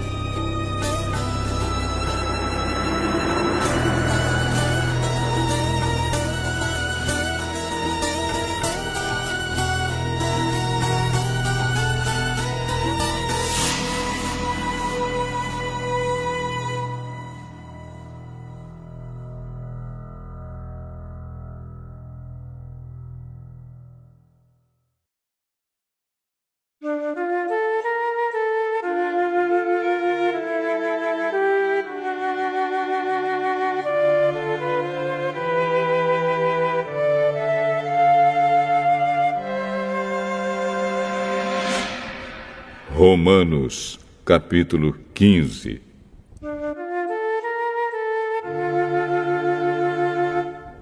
Nós que somos fortes na fé, devemos ajudar os fracos a carregarem as suas cargas e não devemos agradar a nós mesmos. Pelo contrário, cada um de nós deve agradar o seu irmão para o bem dele, a fim de que ele cresça na fé. Pois nem o próprio Cristo procurou agradar a si mesmo. Pelo contrário, como dizem as Escrituras Sagradas, as ofensas daqueles que te insultaram caíram sobre mim. Porque tudo o que está nas Escrituras foi escrito para nos ensinar, a fim de que tenhamos esperança por meio da paciência e da coragem que as Escrituras nos dão. Que Deus, que é quem dá paciência e coragem, ajude vocês a viverem bem uns com os outros, seguindo o exemplo de Cristo Jesus. E isso para que vocês, todos juntos, como se fossem uma só pessoa, louvem ao Deus e Pai do nosso Senhor Jesus Cristo. Portanto, aceitem uns aos outros para a glória de Deus, assim como Cristo aceitou vocês. Pois eu lhes digo que Cristo se tornou servo dos judeus a fim de mostrar que Deus é fiel, para fazer com que se cumprissem as promessas feitas por Deus aos patriarcas, e para fazer com que os não-judeus louvassem a Deus pela sua bondade. Como dizem as Escrituras Sagradas, por isso eu te louvarei entre os que não são judeus e cantarei louvores a ti. Elas dizem também, vocês que não são judeus, alegrem-se com o povo escolhido de Deus. E dizem ainda, todos os que não são judeus, louvem o Senhor, que todos os povos o louvem. E também Isaías diz, virá um descendente do rei Davi, filho de Jessé. Ele aparecerá para governar os que não são judeus, e eles terão esperança nele. Que Deus, que nos dá essa esperança, encha vocês de alegria e de paz, por meio da fé que vocês têm nele, a fim de que a esperança de vocês aumente pelo poder do Espírito Santo. Meus irmãos, estou certo de que vocês estão cheios de bondade, sabem tudo o que é preciso saber e são capazes de dar conselhos uns aos outros.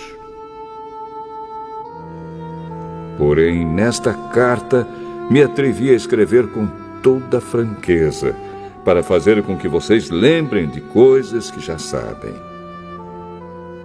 Eu escrevi assim por causa do privilégio que Deus me deu de ser servo de Cristo Jesus para trabalhar em favor dos que não são judeus. Eu sirvo como sacerdote ao anunciar o Evangelho que vem de Deus. e faço isso para que os não-judeus sejam uma oferta que Deus aceite, dedicada a Ele pelo Espírito Santo. Portanto, por estar unido com Cristo Jesus, posso me orgulhar do serviço que faço para Deus. Eu me atreverei a falar somente do que Cristo tem feito por meio de mim, a fim de levar os não-judeus a obedecerem a Deus. E isso tem sido feito por meio de palavras e de ações, pelo poder de sinais e milagres e pelo poder do Espírito de Deus. Assim, viajando desde Jerusalém até a província da Ilíria, tenho anunciado de modo completo o Evangelho a respeito de Cristo. Para não construir sobre alicerces colocados por outros, tenho me esforçado sempre para anunciar o Evangelho nos lugares onde ainda não se falou de Cristo. Como dizem as Escrituras Sagradas, aqueles que nunca ouviram falar a respeito dele o verão, e os que não tinham ouvido falar sobre ele o entenderão. Por essa razão, muitas vezes eu quis visitá-los, mas isso não me foi possível. Porém, já que terminei o meu trabalho nessas regiões, e como há muitos anos tenho pensado em ver vocês, espero fazer isso agora. Gostaria de vê-los quando fizer a minha viagem para a Espanha. Gostaria também que vocês me ajudassem a ir até lá, depois de eu ter o prazer de estar com vocês por algum tempo. Mas agora vou a Jerusalém a serviço do povo de Deus que vive ali. Pois as igrejas das províncias da Macedônia e da Acaia resolveram dar uma oferta para ajudar as pessoas do povo de Deus em Jerusalém que estão necessitadas. Os próprios cristãos da Macedônia e da Acaia resolveram fazer isso, mas, de fato, eles têm a obrigação de ajudar aqueles necessitados. Os judeus repartiram seus bens espirituais com os que não são judeus, e por isso os não-judeus devem prestar, com seus bens materiais, esse serviço cristão aos judeus.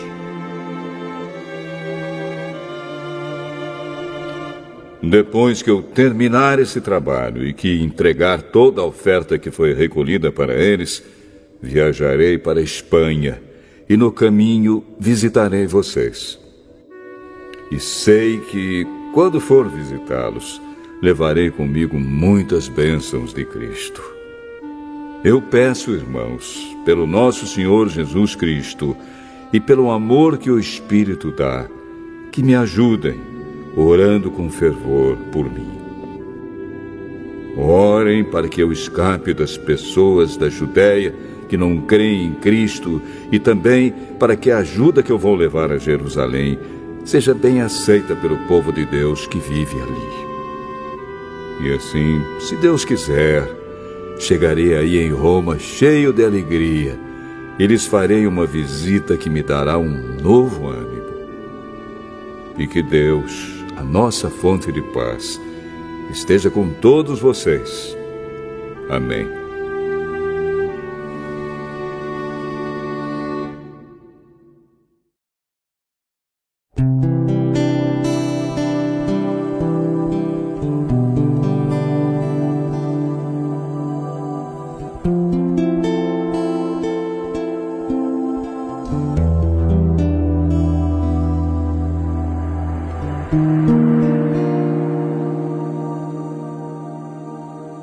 Romanos capítulo 16.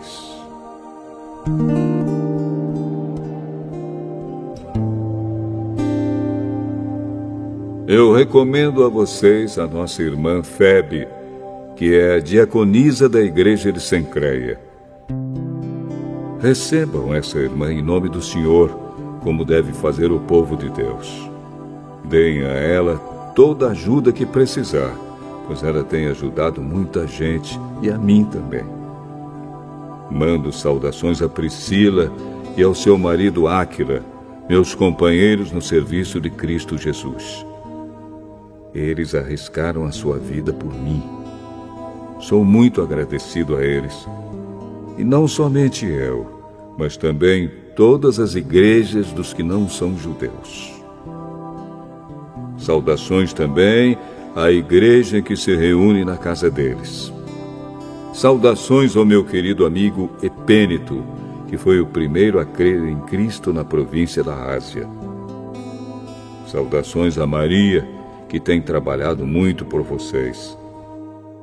Saudações a Andrônico e a irmã Júnia, meus patrícios judeus, que estiveram comigo na prisão. Eles são apóstolos bem conhecidos e se tornaram cristãos antes de mim. Saudações a Amplíato, meu querido irmão no Senhor, e também a Urbano, nosso companheiro de trabalho no serviço de Cristo, e ao meu querido amigo Estaques. Saudações a Apeles, o irmão que tem dado muitas provas da sua fé em Cristo. Saudações ao pessoal da família de Aristóbulo. Saudações a Herodião, meu patrício judeu, e aos irmãos no Senhor da família de Narciso.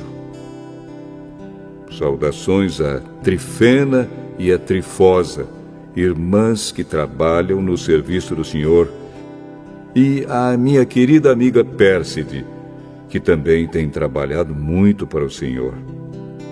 Mando saudações a Rufo, trabalhador que tem se destacado no serviço do Senhor, e à mãe dele, que sempre me tratou como filho. Saudações aos irmãos Asíncrito, Flegonte, Hermes, Pátrobas, Hermas e a todos os irmãos que estão com eles. Saudações a Filólogo e a Júlia, a Nereu e a sua irmã, ao irmão Olimpas e a todas as pessoas do povo de Deus que estão com eles. Cumprimentem uns aos outros com um beijo de irmão. Todas as igrejas de Cristo mandam saudações a vocês. Meus irmãos, peço que tomem cuidado com as pessoas que provocam divisões, que atrapalham os outros na fé e que vão contra o ensinamento que vocês receberam. Afastem-se dessas pessoas, porque os que fazem essas coisas não estão servindo a Cristo, o nosso Senhor, mas a si mesmos. Por meio de conversa macia e com bajulação, eles enganam o coração das pessoas simples. Todos sabem como vocês têm sido fiéis ao Evangelho e por isso eu me alegro por causa de vocês. Quero que sejam sábios a respeito do que é bom e não tenham nada a ver com o que é mal. E Deus, a nossa fonte de paz, logo esmagará Satanás debaixo dos pés de vocês. Que a graça do nosso Senhor Jesus esteja com vocês. Timóteo, meu companheiro de trabalho, manda saudações a vocês. Lúcio, Jasão e Sosípatro, meus patrícios judeus, também mandam saudações. Eu, Tércio, que escrevi esta carta que Paulo ditou para mim, mando saudações a vocês. O meu hospedeiro Gaio, em casa de quem a igreja daqui se reúne, manda saudações a vocês. Erasto, o tesoureiro da cidade, e o nosso irmão Quarto também mandam saudações. Que a graça do nosso Senhor Jesus Cristo esteja com todos vocês. Amém. Louvemos a Deus, pois Ele pode conservar vocês firmes na fé, de acordo com o Evangelho que eu anuncio, isto é, a mensagem a respeito de Jesus Cristo. E de acordo também com a verdade secreta que nunca foi revelada no passado. Porém, essa verdade foi revelada agora por meio daquilo que os profetas escreveram. E por ordem do Deus eterno, ela se tornou conhecida em todas as nações, para que todos creiam e obedeçam. Ao Deus único e sábio seja dada glória para sempre, por meio de Jesus Cristo. Amém.